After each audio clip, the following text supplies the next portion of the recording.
Thank you all so much. Wow. I am so happy to be back here in Iowa on a beautiful fall day to see all of you. And I especially want to thank Janelle for her introduction. And I so appreciate that Janelle and Nora and her husband Stu are here today. I remember so well when I met her back in 2015, and I saw that sign, and my best friend from 6th grade was also going through breast cancer and being treated, and when I saw Janelle's sign, it just made me think about my friend, and I wanted to go over and meet this woman who had been through 13 chemo treatments already. And we just clicked, and I have been so grateful to be able to get to know her better and spend time with her when I see her. And I got to introduce her to my best friend when my best friend came to Iowa. So the circle is completed, and more people are reaching out and finding ways to help each other. Now, before I came out, I had the great privilege of saying hello to someone, Ruleen Steininger, who is Ruleen still here? I know she was going to try to stay. There she is. Hello, Ruleen. Hello, Ruleen. Ruleen is a 103-year-old resident of Pleasant Hill who was born in 1913. I am so grateful for her support, and I don't know if any of you have seen the videos both about Janelle and about Ruleen, but I really do recommend that you see them both. Ruleen talks about this long, active life that she's had and everything she has seen happen in America and the world. And I think it's important to have that perspective. So it's a great honor to have Ruleen supporting me. I am so pleased. And she's going to go vote early today to make sure her vote counts. I want to thank Dr. Andy McGuire for chairing the Iowa Democratic Party, fighting so hard to elect Democrats. And I want to lift up and thank our Democratic Senate candidate, Patty Judge. Where's Patty? Patty's out there fighting hard every single day, and she can use your help to make a strong case for her to go to the Senate. And Jim Maurer, the 3rd District congressional candidate. Jim is running a great campaign, and we are really looking forward to having him in Washington. But that really depends upon everybody here and everybody across the great state of Iowa. Now, while we're meeting on this beautiful day here in Des Moines, I know that our friends in Cedar Rapids and the region are once again facing the potential of flooding. I talked with the mayor, I talked with city council members and other leaders over the last day or so. They hope that they will not have the flooding. They took a lot of good precautionary measures. Our campaign, along with thousands of people, came out and helped to put the sandbags in to try to prevent flooding. And I told them that if I'm so fortunate enough as to be president, we're going to have a big infrastructure program, and we're going to help prevent flooding in places like Cedar Rapids. Now, I also just want to say on a personal note, I was terribly upset this morning to learn about a train crash in New Jersey. That's very personal to me. I live in New York. People commute into New York from New Jersey. We had about 100 commuters injured and one died. I just want to send our thoughts and prayers to them, because it's a horrible accident that ran into the depot and caused all kinds of damage. So I want to lift up the people of New Jersey and New York today. Now, we are starting to vote in Iowa today. And I saw my good friend Ruth Harkin, and she told me she was the first person in line to vote today. And we have, what, 40 days, 39 days left, and each and every one of you have the chance to make sure that we keep our country on the right path. We have 40 days to win an election that's going to affect the next 40 years of our country. And you, every one of you, can make the difference in this election. Now, how many of you participated in the caucuses? Well, we've got a bunch of active Iowans here. Are you ready to go to the polls? Well, luckily in Iowa, you can start today. Lots of folks don't have that opportunity across the country. And a lot of our campaign volunteers are going to direct people right from this rally to early voting sites. We've got one right down the street. So when you finish here, you can go vote. And we can be on the path to victory here in Iowa. Any of you see that debate on Monday night?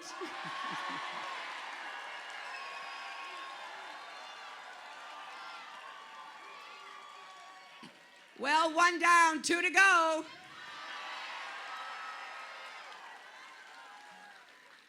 Well, I have to tell you, it was an extraordinary experience, because I did get to say a few things about the positive agenda that we want to have for our country, because I want this election to be about something, not just against somebody. And so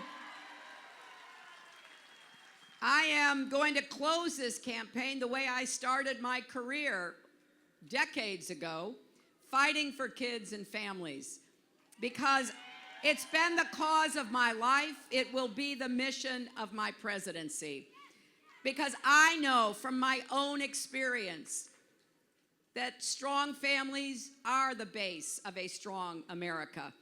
And I know from personal experience how important it is to give people the tools they need to make sure that they can go as far as their hard work, their talent will take them.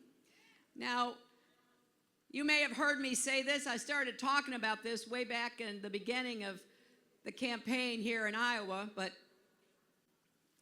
I was very fortunate. You know, none of us picks our parents, but I really was fortunate. You know, my dad was a Navy veteran, a small businessman, and he worked hard every single day to build a good life, to provide financial security, a good, solid, middle-class life. And I know how hard he worked, because occasionally I'd go down to his print plant where he printed fabrics for draperies. And it was not a very big building. It didn't have any natural light. There were no windows in it. It's what he could afford. And there were two long tables. And he'd roll out the fabric. And then he would take a silk screen. Any of you ever seen a silk screen, an old-fashioned silk screen? You know, not far from here, there's a wonderful T-shirt store, right? And they still use silk screens for some of their printing. So he would take that silk screen and he'd put it down and he would pour the paint in, then he'd take a squeegee and he'd go across it, and then he'd lift it up and he'd go all the way down the table, and if there was going to be more than one color, he'd do it all over again. And then when he finished, he would gather it up and put it in his car, and he'd go deliver it to the customer who had ordered it. That's how I was raised to think about doing business. You do your best. You enter into a contract or an agreement, Somebody orders your goods or your services, and then they pay you for it, right?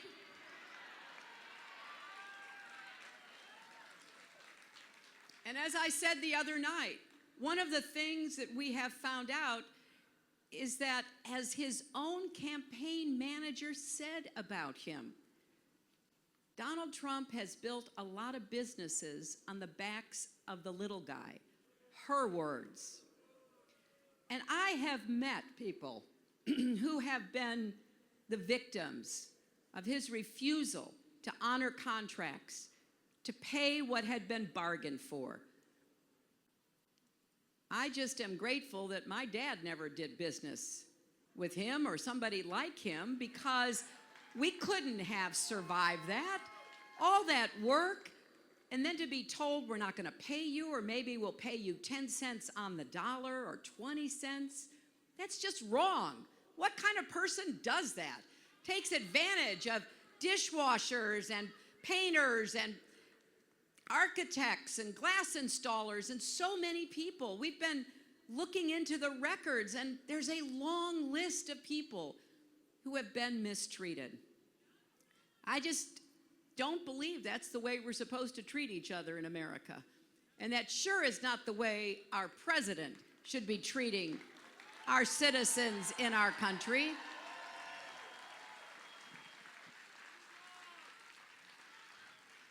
Now, my mom had a very different story. You know, my dad's father was a factory worker, but they had a strong family. My mom was abandoned by her parents and then sent to live with grandparents, and they didn't want her. So she was out on her own by the age of 14. She was working as a housemaid and a babysitter. And it may sound harsh, but I will quickly tell you that it was the first time in her young life that she ever was in a family that showed love and respect for each other. So for her, it was a gift. And then she got another gift. The woman she worked for knew that my mom wanted to go to high school. And so the woman said, you know, if you can get up really early and you can get your chores done and get the little kids off to school, you can go to high school, but you'll have to come right back. That may sound harsh for a 14-year-old, but for my mother, it made all the difference. And that's exactly what she did for 4 years, and most days she had to run to get there.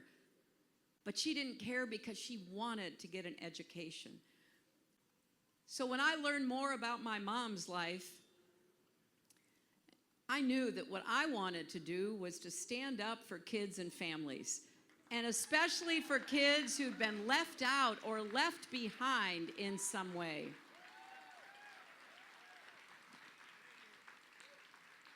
That's why I went to work for the Children's Defense Fund and learned quickly that kids with disabilities were not in our public schools back then.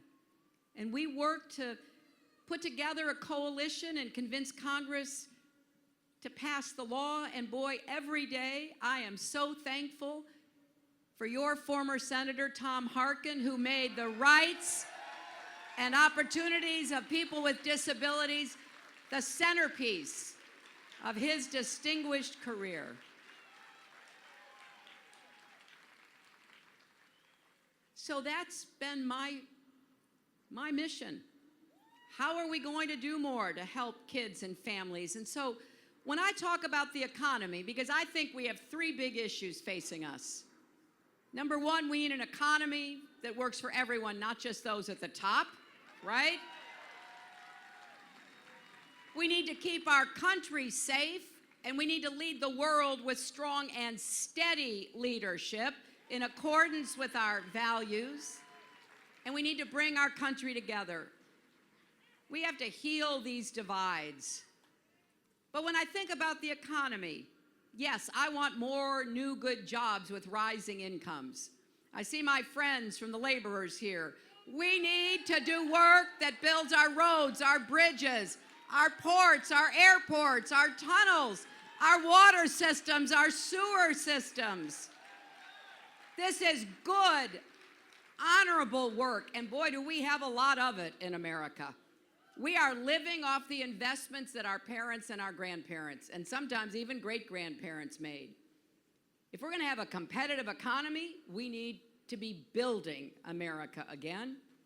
And we also need to do more advanced manufacturing.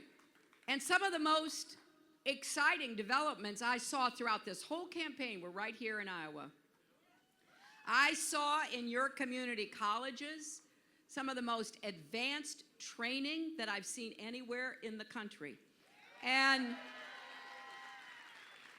I met young men and women who were getting credentialed to be able to leave high school to get good jobs as machinists and tool and die makers and as designers using 3D printing. I was so impressed. And I think we need to do that across America. And we need to bring technical education back to our high schools. It was a mistake when we took vocational education out of our high schools.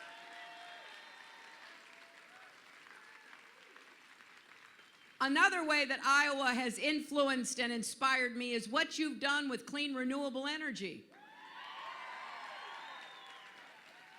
Now, it wasn't a partisan issue in Iowa. It really got a big boost from your wonderful former governor, Tom Vilsack.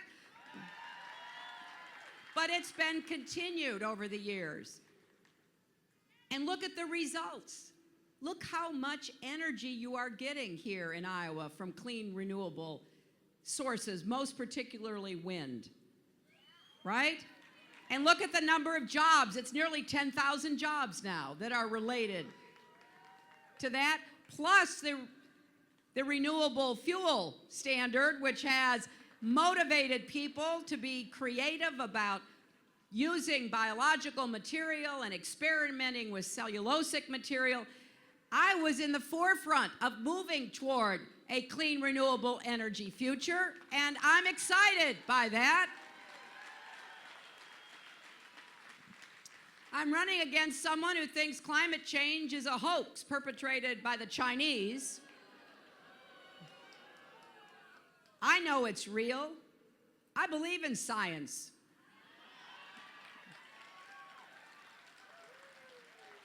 But I'll tell you what else is real. What's real are the economic opportunities, the new jobs and businesses we're going to create by assuming the responsibility to combat climate change. And the young people of our country are going to lead the way to doing that.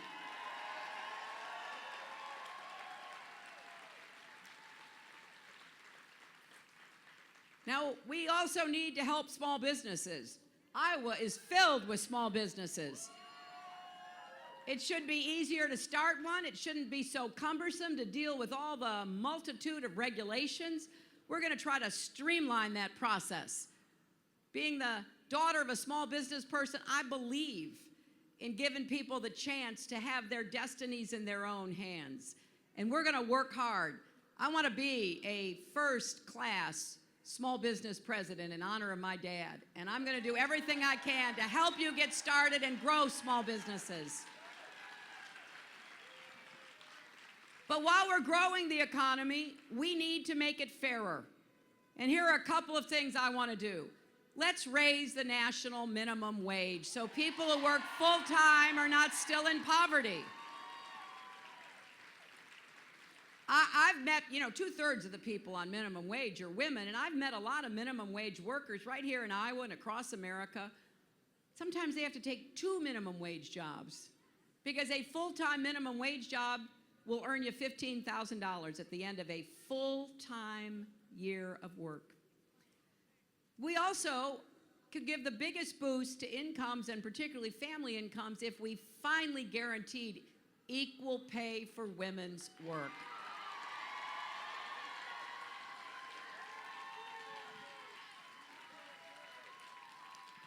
And the other thing I want to do is to make sure more companies adopt profit sharing, so if you help to create the profits, all of you, not just the top executives, will be able to share in those profits. At the debate the other night, one of my well-known supporters, Mark Cuban, was there in the front row. And he really, I think, unsettled my opponent. But I'll tell you, Mark Cuban's a real billionaire who actually uses profit sharing. And not only while the business is ongoing, but one thing I really appreciate, first business he sold, he shared the profits with all of his employees. 300 employees became millionaires because they had a boss who rewarded them for the hard work they did to make it a successful company altogether. So, and the final point I want to make about this is about family economics. You know, let's tackle the costs of child care. Between 2000 and 2012, child care costs went up 25%. Incomes barely budged, right? So we're going to increase federal investment and provide more tax relief to working families so no parent has to pay more than 10% of their income for quality child care. Now, if you don't have small children or grandchildren right now, you may not realize the cost of child care in a lot of states is more expensive than tuition at public colleges and universities. A lot of families are just so stressed out. The other thing I want to do is finally have our country join the rest of the advanced economies and provide paid family leave so you can take care of your family members. Now, a lot of people think this is primarily about newborn babies, adopted babies, and of course that's a big part of it. Last year in Newton, a mom said to me, I'm counting on you to know what it's like trying to take care of a newborn and having to go right back to work. Right? That's a lot of you. There you are, okay. And I gotta tell you, I hear that all over. When my granddaughter was born and I was in the hospital with my daughter, I was talking to one of the nurses. I said, so what is your biggest worry? She said, well, my biggest worry is that so many of these new moms have to go right back to work. Right back to work. But it's not just for babies, it's for sick children, sick spouses, elderly members of your family who are having health problems. There is nothing more important than caring for each other. And I will tell you, it is wrong to make it so difficult for American families. The other big expense for family economics is education. Every one of our children deserve good teachers and good schools no matter what zip code they live in, right?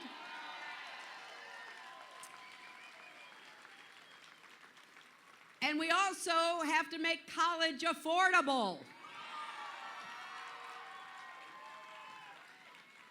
Yesterday in New Hampshire, I was with my friend and my former opponent, Senator Bernie Sanders. I am very proud of the campaign that Bernie and I ran. It was a campaign about issues, not insults. And we shared a lot of the same goals, even though we have different ways of getting there. So after it was over, he and I sat down and we began to hammer out some ideas about what we could do together. And one of them was to make college tuition-free for any family whose income is $125,000 or less.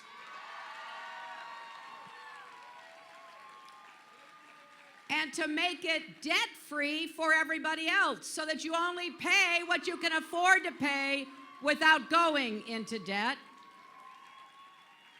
Now, right now, Iowans hold more than $12 billion in outstanding federal student loans.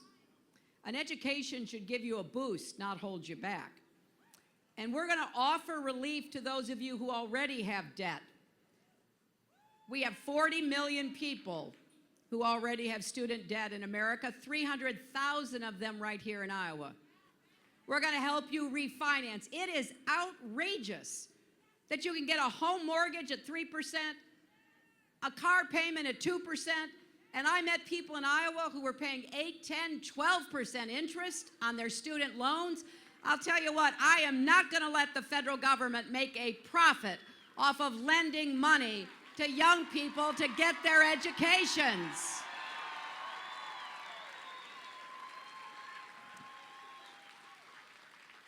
And college is crucial, but this is not said often enough.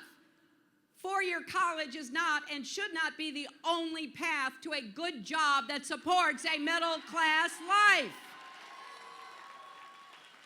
So we're going to have real apprenticeships, not the kind where you're told you're fired, but the kind where you're told you're hired.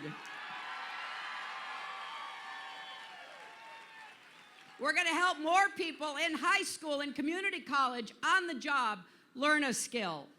So I'm excited about what we can do together. I know so much of this campaign has been about, whatever my opponent says and who he attacks and who he derides and denigrates, and the list is long. But it's not about that. It's about you. It's about your families and your futures, and each of us should be telling you what we intend to do in the job. Now, I have this old-fashioned idea. I'm asking for your vote. I should tell you what I'm going to do, what my plans are. So, Tim Kaine and I have actually put out this little paperback book, and I see somebody holding one in the front row. It's called, not surprisingly, Stronger Together. You can pick it up at a bookstore or airport, wherever they sell paperbacks, and you can see what we're trying to do and where we're going to get the money to pay for it. And the simple answer to that is we're going to make the wealthy and corporations finally pay their fair share to support America.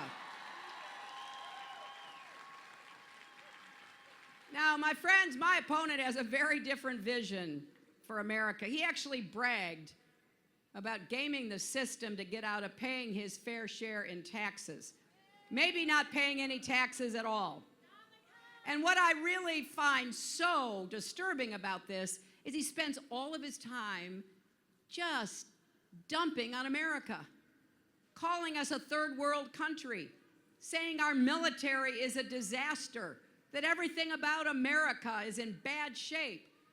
But then it's probably true he hasn't paid a penny in federal taxes to actually support our military or our vets or our schools or our roads or our education systems. He actually is proud of the fact that he lets everybody else pay taxes. He says that makes him smart. Well, I'll tell you what, if not paying taxes makes him smart, what does that make the rest of us? My husband and I have put 40 years of our tax returns out into the public. You can go and look at them, and you can see that we've been blessed. And we're grateful for that, but we have paid the highest marginal tax rates, and we are glad we could, because we have both benefited from this great country of ours, and we want to pass that on to the next generation and the one after that.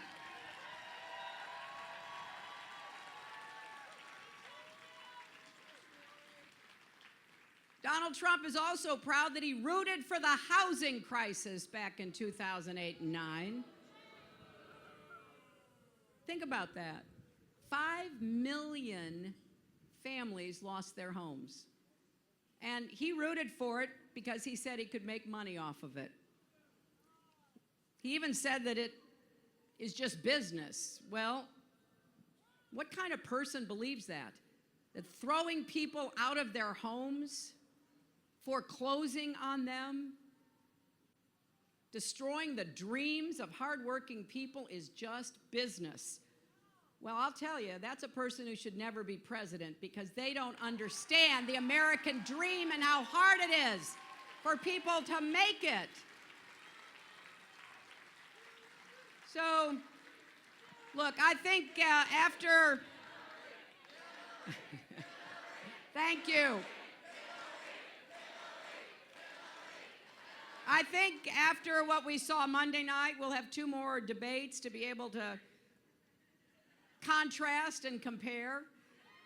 I have no idea what he's going to say the next time. But, I will spend some time preparing for it.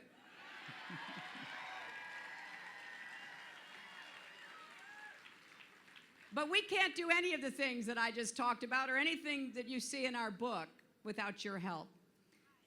The future of our country, the future of our economy, and the future of our society will be on the ballot. It breaks my heart to see all the mean-spirited, divisive, bigoted things that are being said in our country. We can have our differences, for heaven's sakes. We're Americans. That's in our DNA. But we should respect one another. We should listen to one another. That's the way we're going to get things done together. And so I want you to join this campaign. The election will be close, but we can win Iowa, and we're going to win on November 8th.